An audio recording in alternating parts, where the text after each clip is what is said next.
A dini që ka mbet një prillit emri Dita e Ranav? Ason se di.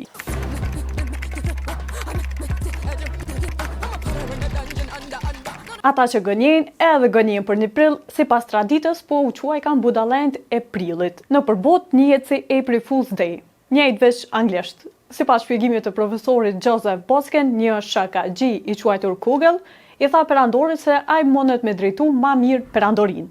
Perandori e mori me të qeshur këtë gjë, edhe ka leju që me drejtu perandorin për një ditë, në datën 1 prill, të cilën Kugel e shpalli ditën e gënjeshtrave. Ky verzion u publikua në vitin 1983 nga Associated Press, por pas një kohe kanë pasur probleme, për shkak se Bosken e kishte trilluar këtë gjë për të bërë një shaka për 1 prillin. Associated Press ju desh disa kohë që ta kuptonte që kjo gjë ishte gënjeshtër dhe t'ju kërkonte falje lexuesve. Atë serioze u morën këto shaka sa filluan të praktikoheshin edhe nga institucionet prestigjioze, si për shembull BBC, e cila në vitin 1957 botoi një artikull ku thuhej se të korrat e makaronave në Zvicër po kapnin rekorde.